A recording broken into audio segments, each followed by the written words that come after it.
ओम शांति। 31 मई 1977 आज के अव्यक्त महावाक्य हैं।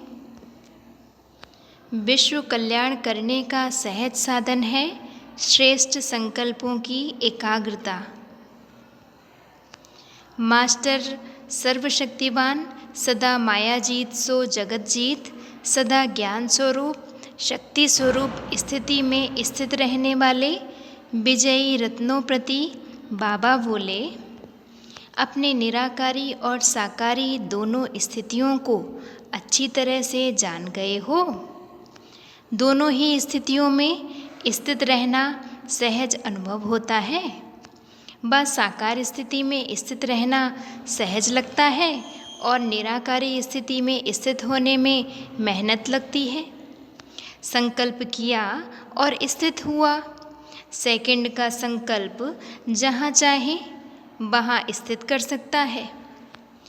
संकल्प ही ऊंच ले जाने और नीचे ले आने की रूहानी लिफ्ट है, जिस द्वारा चाहे तो सर्वश्रेष्ठ अर्थात ऊंची मंजिल पर पहुँचो, अर्थात निराकारी स्थिति में स्थित हो जाओ। चाहे आकारी स्थिति में स्थित हो जाओ, चाहे साकारी स्थिति में स्थित हो जाओ। ऐसी प्रैक्टिस अनुभव करते हो। संकल्प की शक्ति को जहाँ चाहो वहाँ लगा सकते हो, क्योंकि आत्मा मालिक है इन सूक्ष्म शक्तियों की। मास्टर सर्वशक्तिवान अर्थात सर्वशक्तियों को जब चाहें, जहाँ चाहें, जैसे चाहें वैसे कार्य में लगा सकते हैं।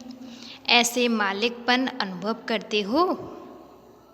संकल्प को रचने वाले रचता स्वयं को अनुभव करते हो। रचना के वशीभूत तो नहीं होते हो। ऐसा अभ्यास है जो 1 सेकंड में जिस स्थिति में स्थित होने का डायरेक्शन मिले उसी स्थिति में सेकंड में स्थित हो जाओ। ऐसी प्रैक्टिस है। वह युद्ध करते ही समय बीत जाएगा। अगर युद्ध करते हुए समय बीत जाए, स्वयं को स्थित ना कर सको तो उसको मास्टर सर्वशक्तिवान कहेंगे, वह क्षत्रिय कहेंगे। क्षत्रिय अर्थात चंद्रवंशी।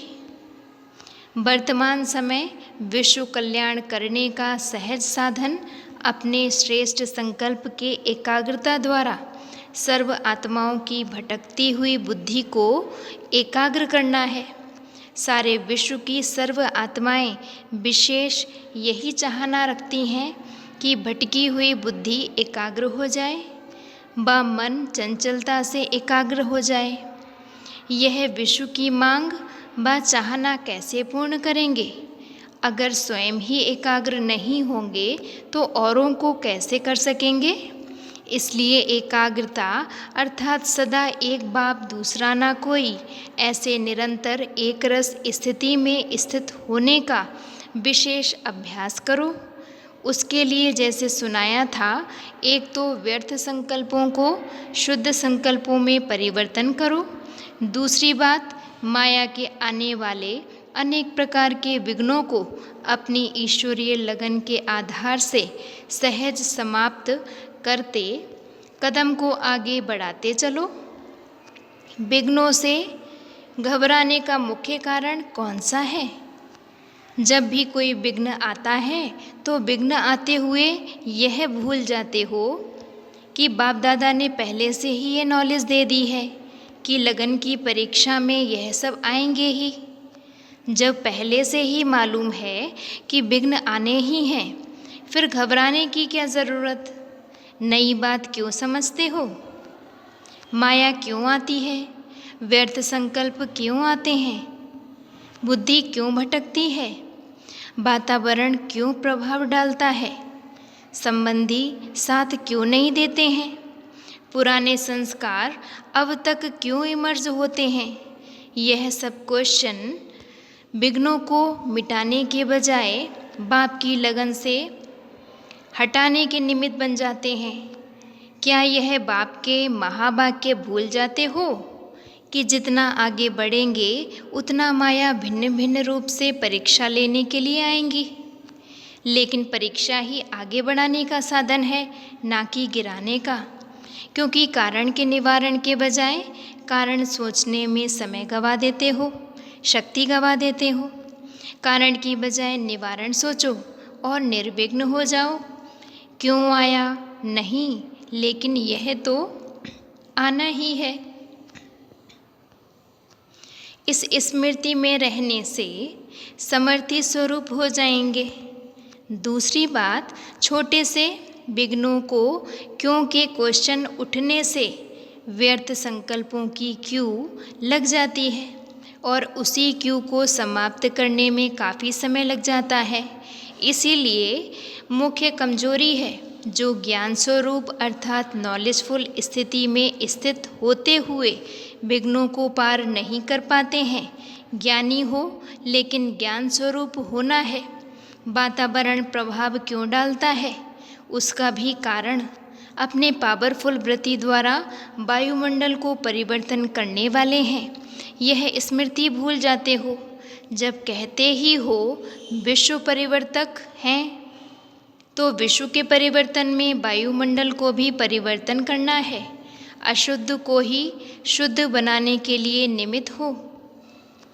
फिर यह क्यों सोचते हो कि वायुमंडल ऐसा था इसलिए कमज़ोर हो गया, जब है ही कलयुगी तमो प्रधान आसुरी सृष्टि। उसमें वातावरण अशुद्ध ना होगा तो क्या होगा? तमोगुणी सृष्टि के बीच रहते हुए वातावरण को परिवर्तन करना यही ब्राह्मणों का कर्तव्य है। कर्तव्य की स्मृति में रहने से अर्थात रचितापन की स्थिति में स्थित रहने से वातावरण अर्थात रचना के वश नहीं होंगे। तो जो सोचना चाहिए कि परिवर्तक होके परिवर्तन कैसे करूं, इस सोचने के बजाय यह सोचने लग जाते कि वातावरण ऐसा है इसलिए कमज़ोर हो गया हूँ। वातावरण बदलेगा तो मैं बदलूँगी, वातावरण अच्छा होगा तो स्थिति अच्छी होगी। लेकिन वातावरण को बदलने वाला कौन, यह भूल जाते हो। इस कारण थोड़े से वातावरण का प्रभाव पड़ जाता है। और क्या कहते कि संबंधी नहीं सुनते, बस संग अच्छा नहीं है, इस कारण शक्तिशाली नहीं बनते। बाप दादा ने तो पहले से ही सुना दिया है कि हर आत्मा का अपना अपना अलग अलग पार्ट है। कोई सतोगुणी, कोई रजोगुणी, कोई तमोगुणी। जब वैरायटी आत्माएं हैं और वैरायटी ड्रामा है तो सब आत्माओं को एक जैसा पार्ट हो नहीं सकता। अगर किसी आत्मा का तमोगुणी अर्थात अज्ञान का पार्ट है तो शुभ भावना और शुभ कामना से उन आत्माओं को शांति और शक्ति का दान दो। लेकिन उसी अज्ञानी के पार्ट को देख अपनी श्रेष्ठ स्थिति के अनुभव को भूल क्यों जाते हो? अपनी स्थिति में हलचल क्यों करते हो? साक्षी हो पार्ट देखते हुए, जो शक्ति का दान देना है वह दो, लेकिन घबराओ मत, अपने सतो प्रधान पार्ट में स्थित रहो। तमोगुणी आत्मा के संग के रंग का प्रभाव पड़ने का कारण है सदा बाप के श्रेष्ठ संग में नहीं रहते। सदा श्रेष्ठ संग में रहने वाले के ऊपर और कोई संग का रंग प्रभाव नहीं डाल सकता। तो निवारण का सोचो। और क्या कहते, हमारे संबंधी के बुद्धि का ताला खोलो। बाप ने सर्वात्माओं की बुद्धियों का ताला खोलने की चाबी बच्चों को पहले से ही दे दी है, तो चाबी को यूज़ क्यों नहीं करते हो? अपना कार्य भूलने के कारण बाप को भी बार बार याद दिलाते हो कि ताला खोलना व बुद्धि को परिवर्तन करना। बाप तो सर्वात्माओं रूपी बच्चों के प्रति सदा विश्व कल्याणकारी है ही, फिर बार बार क्यों याद दिलाते हो? बाप को अपने समान भूलने वाला समझते हो क्या? कहने की भी आवश्यकता नहीं।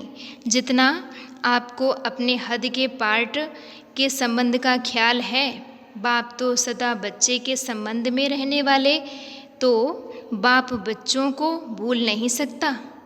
लेकिन बाप जानते हैं कि हर एक आत्मा का कोई अपना समय समय का पार्ट है, कोई का आदि में पार्ट है, कोई का मध्य में, कोई का अंत में पार्ट है, कोई का भक्ति का पार्ट है, कोई का ज्ञान का पार्ट है। इसलिए बार बार यह चिंतन मत करो ताला कब खुलेगा, लेकिन ताला खोलने का साधन है अपने मनसा संकल्प द्वारा सेवा, अपनी वृत्ति द्वारा वायुमंडल को परिवर्तन करने की सेवा, अपने जीवन के परिवर्तन द्वारा आत्माओं को परिवर्तन करने की सेवा की फर्ज अदाई निभाते चलो।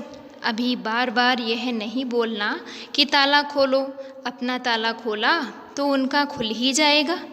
मुख्य 3 बातें बार बार लिखते और कहते हो, योग क्यों नहीं लगता, ताला क्यों नहीं खुलता और माया क्यों आती है। सोचते बहुत हो इसलिए माया को भी मज़ा आता है।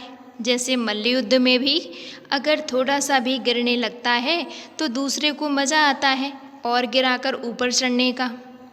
तो जब यह सोचते हो माया आ गई, माया क्यों आई, तो माया घबराया हुआ देख और बार कर लेती है। इसलिए सुनाया माया आनी ही है। माया का आना अर्थात विजयी बनाने के निमित्त बनना, शक्तियों की प्राप्ति को अनुभव में लाने के लिए निमित्त कारण माया बनती है। अगर दुश्मन ना हो तो विजयी कैसे कहा जाएगा। विजयी रत्न बनाने के निमित्त यह माया के छोटे छोटे रूप हैं।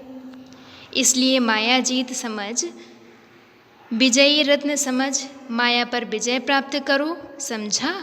मास्टर सर्वशक्तिवान, कमज़ोर मत बनो, माया को चैलेंज करने वाले बनो।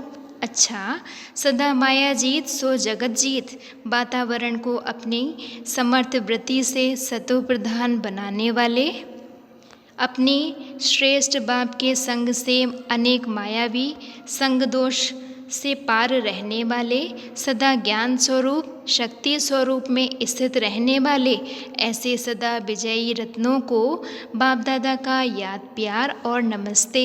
हम रूहानी बच्चों की भी रूहानी बाप दादा को याद प्यार और नमस्ते नमस्ते। पार्टियों से संगम युग का बड़े ते बड़ा खजाना कौन सा है।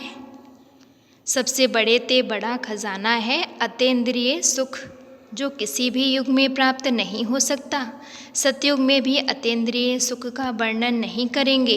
यह अतीन्द्रिय सुख अब का ही खजाना है। इस खजाने का अनुभव है।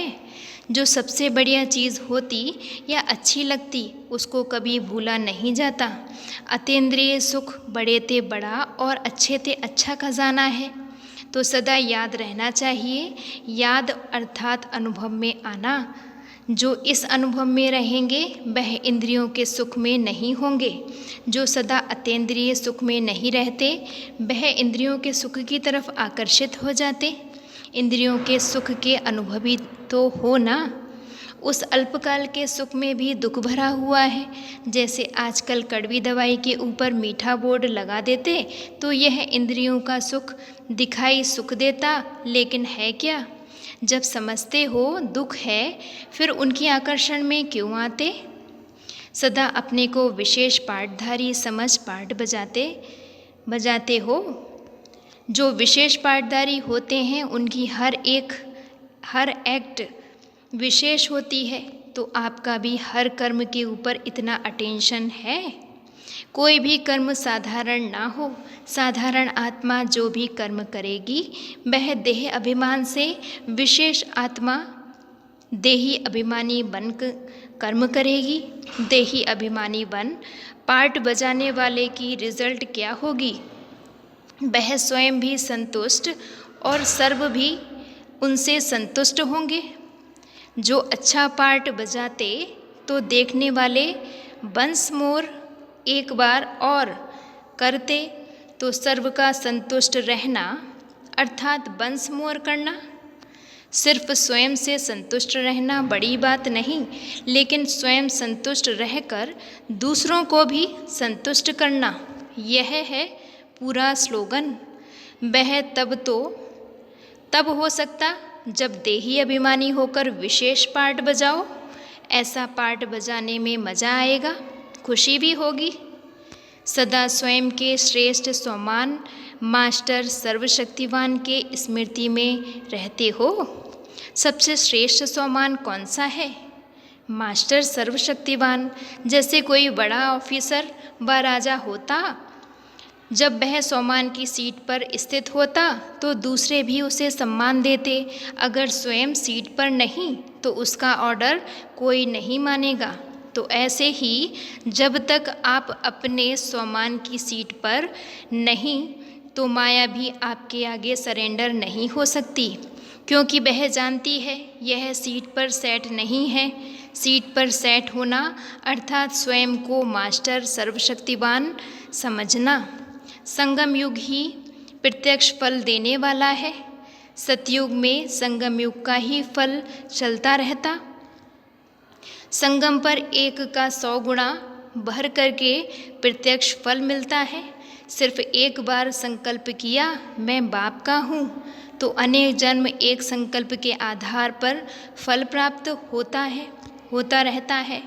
एक बार संकल्प किया मैं मास्टर सर्वशक्तिवान हूँ तो मायाजीत बनने के लिए, विजयी बनने के नशे का अनुभव होगा। प्रत्यक्ष फल संगम युग पर ही अनुभव होगा। जैसे बीज बोया जाता तो फल मिलता है ना, ऐसे संकल्प करना व पुरुषार्थ करना यह है बीज, और उसका फल 1 का पदम गुणा मिल जाता। तब तो संगम की महिमा है।